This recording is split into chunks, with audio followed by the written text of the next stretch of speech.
अरावली को बचाने के लिए यूथ कांग्रेस ने बड़े आंदोलन का ऐलान किया है।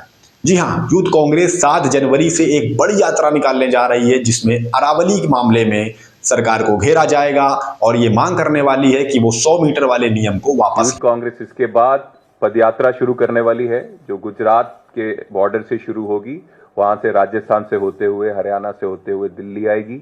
और उसमें हम सब लोग जो है यूथ कांग्रेस के लोग उसमें शामिल होंगे, और वो सब लोग जो पर्यावरण के लिए इस सरकार के खिलाफ लड़ाई लड़ेंगे। भारत में दम घोंटू प्रदूषण के बीच सरकार की एक रिपोर्ट ने लोगों को हैरान परेशान कर दिया है, जिसमें सरकार ने 100 मीटर से कम ऊंचे पहाड़ों को पहाड़ ही मानने से इनकार कर दिया।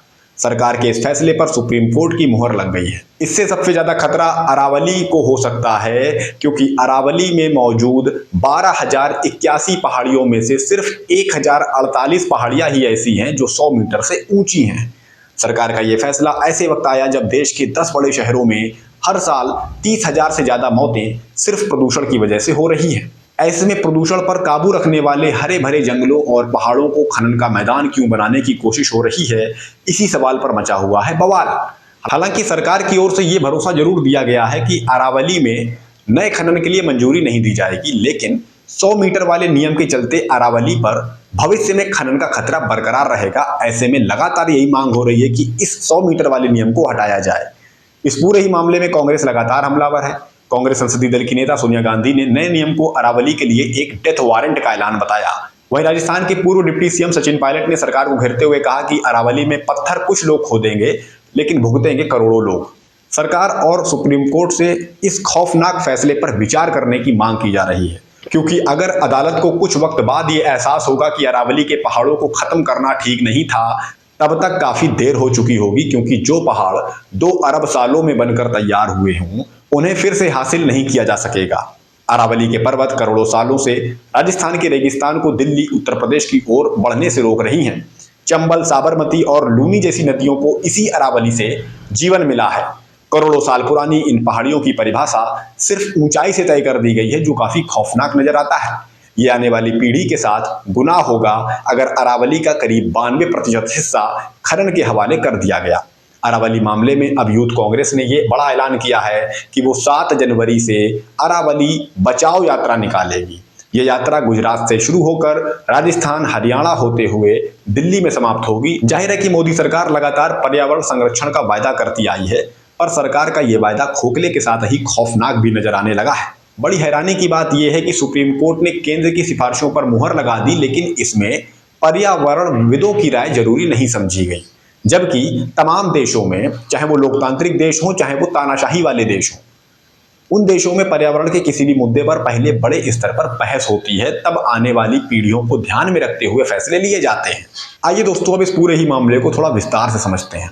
दरअसल कुछ वक्त पहले सुप्रीम कोर्ट ने अरावली पहाड़ियों की परिभाषा के लिए सरकार के पर्यावरण मंत्रालय, भारतीय वन सर्वेक्षण, भारतीय भूवैज्ञानिक सर्वेक्षण, राज्यों के वन विभाग और केंद्रीय एम्पावर्ड कमेटी के सदस्यों की एक कमेटी बनाई थी। इस कमेटी को यह काम दिया गया कि वो अरावली को परिभाषित करे।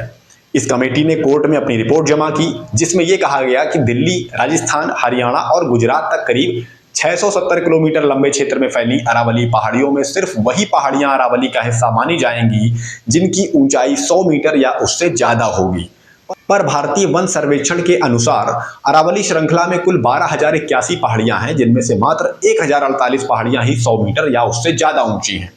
इस रिपोर्ट के जारी होने के बाद बवाल मच गया, क्योंकि अब तक अरावली की जो परिभाषा दी जाती रही है उसमें यह कहा जाता था कि 3 डिग्री से ज्यादा ढाल हो जिनकी और घाटियों की चौड़ाई जिनकी 500 मीटर हो, वही अरावली की पहाड़ियां समझी जाएंगी।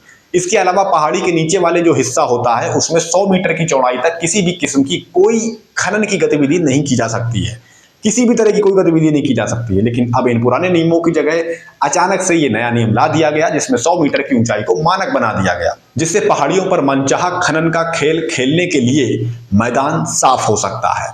मोदी सरकार पर जिस तरह से ये आरोप लगते रहे हैं कि उसने अडानी को फायदा पहुंचाने के लिए बिहार की सैकड़ों एकड़ जमीन सिर्फ 1 रुपए की लीज में दे दी, छत्तीसगढ़ के हरे भरे हसदेव के जंगलों में अडानी को खनन की अनुमति दे दी, उसी तरह ये लगातार दावा हो रहा है कि मोदी सरकार की असली नजर अब अरावली की पहाड़ियों पर है। पहले भी एक कमेटी ने यह पाया था कि राजस्थान में अवैध खनन के चलते करीब 31 अरावली की पहाड़ियां गायब हो चुकी हैं। बहुत चिंताजनक है ये। और पहाड़ियों के बीच 10 से ज्यादा बड़े बड़े खाली स्थान भी बन चुके हैं। विपक्ष की ओर से पहले भी ये आरोप लगते रहे हैं कि मोदी सरकार चंद उद्योगपतियों के फायदे के लिए काम कर रही है, उसे आम जनता से कोई लेना देना नहीं है, कोई मतलब नहीं है। हालांकि जनता अब अपने जीवन को बचाने के लिए सड़कों पर दिख रही है। राजस्थान के कई शहरों में अरावली को बचाने के लिए जोरदार प्रदर्शन हो रहे हैं और हो भी चुके हैं। और अच्छी बात है कि विपक्ष के साथ अब जनता भी सरकार की मंशा समझ चुकी है। यानी मतलब ये साफ है कि इस बार किसी जंगल को खनन का मैदान बनाना आसान नहीं रहने वाला है।